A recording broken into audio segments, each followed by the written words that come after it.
여러분 안녕하십니까? 산정 김백문 목사입니다. 오늘은 마태복음 17장 10절서 13절까지 말씀을 읽고 그 말씀을 근거로 해서 강의 올리겠습니다. 제자들이 묻자와 가로되 그러면 어찌하여 서기관들이 엘리야가 먼저 와야 하리라 하나이까? 예수께서 대답하여 가라사대 엘리야가 과연 먼저 와서 모든 일을 회복하리라. 내가 너희에게 말하노니 엘리야가 이미 왔으되 사람들이 알지 못하고 임으로 대우하였도다. 인자도 이와 같이 그들에게 고난을 받으리라 하시니 그제야 제자들이 예수께 말씀하신 것이 세례 요한인 줄을 깨달으니라. 이 본문 말씀을 통해서 우리가 알 수 있는 것은 제자들이 예수님에 대한 의문을 계속 가졌다는 사실입니다. 정말 자기들이 따라다니며 배우고 섬기는 이 예수님이 진짜로 메시아인가 하는 문제,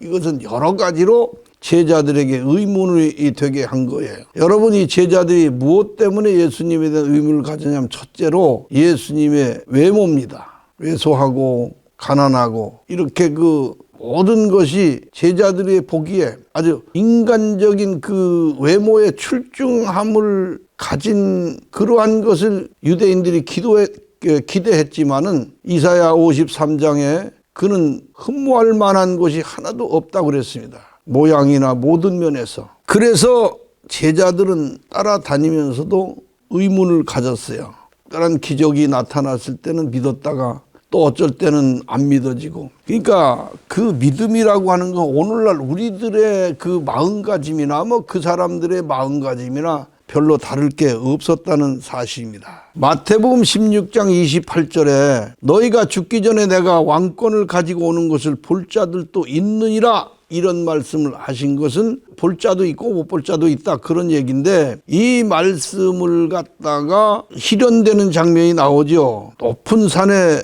올라가셔서 변형되는 모습을 제자들에게 보여주실 때 베드로와 야고보와 요한은 데리고 올라가셔서 변형되는 모습을 보여줬지만 다른 제자들은 보질 못했거든요. 그래서 모세와 엘리야와 말씀하시던 그런 기맥히고도 희한한 장면을 베드로와 야고보와 요한이 보았어요. 그래서 이 세 사람은 예수님이 진짜로 메시아구나, 우리가 보았잖아 실제로, 이런 생각을 가졌어요. 그런데 왜 서기관들은 메시아가 오려면 엘리야가 먼저 와야 온다고 했을까? 그럼 예수님 앞서서 엘리야가 왔어야 되는데 엘리야가 여기에 대해서 또 의문을 가졌기 때문에 어찌하여 서기관들이 엘리야가 먼저 와야 하리라 하나이까? 이렇게 질문한 이유는 그 이전에 서기관들이 주장하는 것을 들었거든요. 그런데 서기관들의 말은 엘리야가 먼저 와야 엘리사가 오는 것처럼 메시아가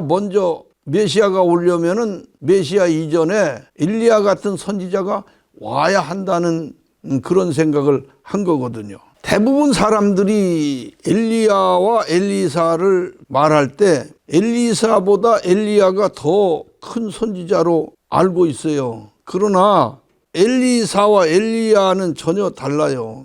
엘리야는 엘리사의 길을 예비한 자일 뿐이지 전혀 엘리사를 따를 수가 없는 게 엘리야예요. 그러니까 엘리야가 한 일은 거짓 선지자와 바알의 거짓을 백성들에게 폭로하여서 여호와가 참 하나님이시구나 하는 것을 엘리야는 갈멜산에서 드러냈지요. 그러나 일 외에 더 한 일이 없어요. 그런데 엘리사는 전혀 달라요. 엘리사가 예수님의 그림자거든요. 그래서 엘리사는 엘리야보다 갑절의 영감을 받았고 그 후로 하는 사역 중에서 첫째로 많은 인명을 구원합니다. 그리고 아람 군대가 엘리사를 잡으려고 도단성을 애워쌌어요. 왜냐하면 마치 그냥 그 현장에서 보는 것처럼 이스라엘에게 아람 군대 동태를 다 얘기해 줬기 때문에 엘리사를 먼저 죽이기 전에는 이스라엘은 절대 아람이 이길 수 없다는 것을 알게 돼가지고 엘리사를 잡아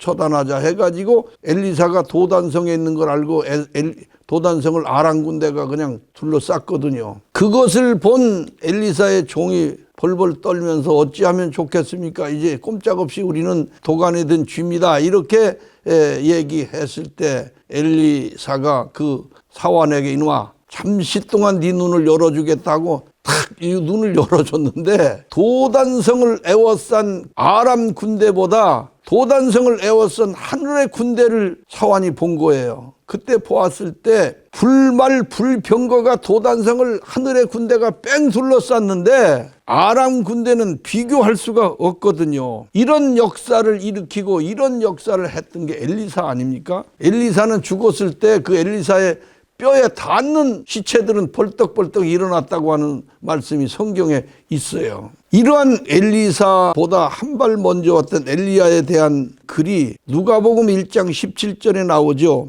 저가 또 엘리야의 심령과 능력으로 주 앞에 앞서가서 아비의 마음을 자식에게 거스리는 자를 의인의 슬기로 돌아오게 하고 주를 위하여 세운 백성을 예비하리라. 그런데 이런 역할을 누가 예수님보다 앞서 와서 했느냐? 앞선 자가 없지 않느냐? 그런데 세례 요한이라는 것을 예수님께서 말씀하시면서 그런 세례 요한을 엘리야의 사명을 가지고 온 세례 요한을 갖다가 사람들이 임의로 별거 아닌 걸로 대접하다가 헤롯이 세례 요한을 죽이지 않습니까? 그런데 여기 보면은 세례 요한이 요단강 건너 베다니에서 예수님을 증거했어요. 내 뒤에 오시는 이가 나보다 먼저 계신 분이며 우리에게 은혜 주실 분이다. 율법은 모세로부터 주신 것이나 은혜와 진리는 예수 그리스도로 말미암아 오는 것이다. 본래 하나님을 본 사람이 없으되 하나님의 아들 독생자 예수 그리스도가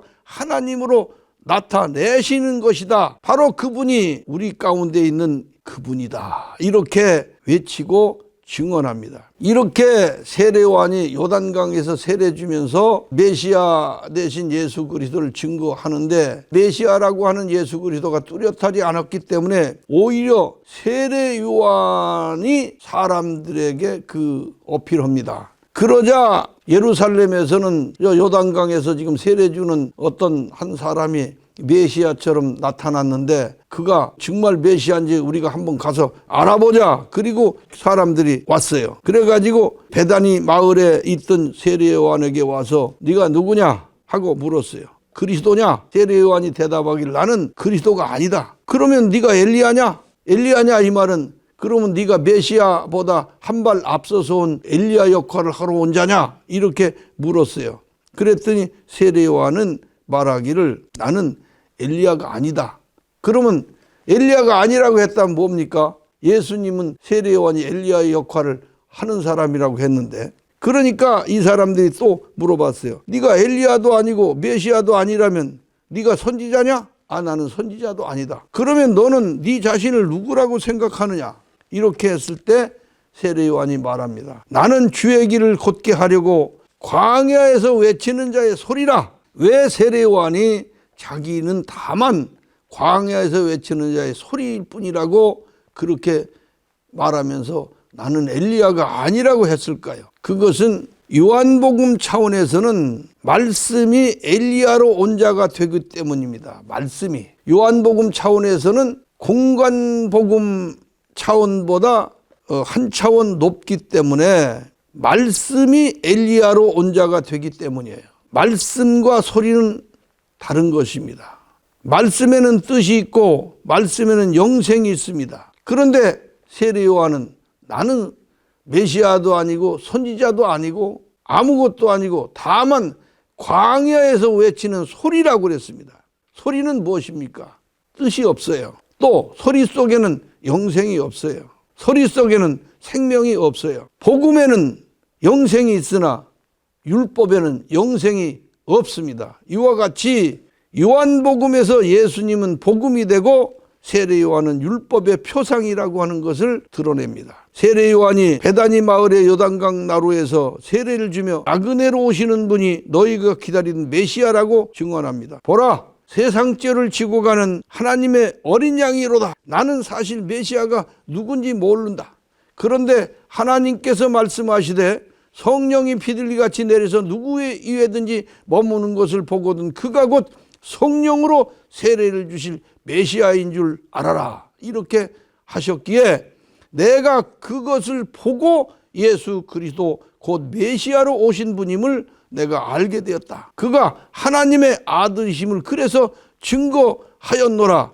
이렇게 말씀했습니다. 요한복음 1장 1절에 보면 말씀이 곧 하나님이시라 함은 하나님이 곧 말씀이시라는 것입니다.